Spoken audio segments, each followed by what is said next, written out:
kaligtasan mo sa Alerto 24. Patay ang isang barangay tanod sa lungsod ng Quezon matapos umanong aksidente niyang mabaril ang kanyang sarili, pero duda po ang mga kaanak ng biktima na aksidente ang nangyari.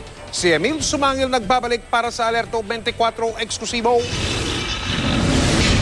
Isang dating stuntman at ngayon Deputy Executive Officer ng mga barangay tanod sa Lupang Pangako sa Payatas, Quezon City, si Edilberto Roque. Pasado alas 12 na madaling araw noong January 1 sa loob ng Annex Office ng Barangay Payatas.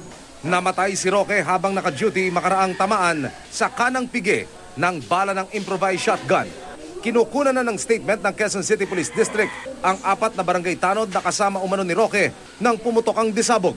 Sa inisyal na pagsisiyasat, 2 bersyon ang lumalabas.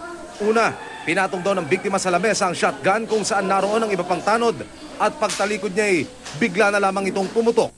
May nagsasabi namang nakasukbit sa biktima ang baril nang pumutok ito. Iniimbestigahan na ng pulisya ang mga ebidensya. Pero kung ang mga kasama ni Roque ang tatanungin, hindi raw sinasadya ang pangyayari. Baka aksidente ho yun eh. Yun ang parang nangyari. Hindi lang natin matukoy kung paanong aksidente.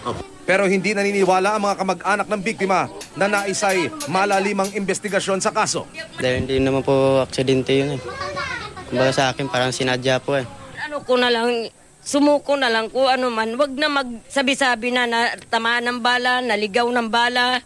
Sa pagsisiyasat, napuruhan ng biktima sa tama ng mga bulitas mula sa bala ng 12-gauge shotgun at naubusan ng dugo. Gunshot wound from the legs po ang ikinamatay niya, loss of blood.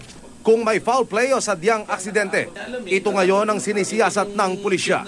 Victim ba talaga ito ng stray bullet or victim ba siya ng sarili niya?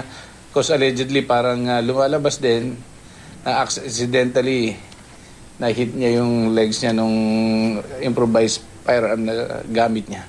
Emil Sumangil, Alerto 24.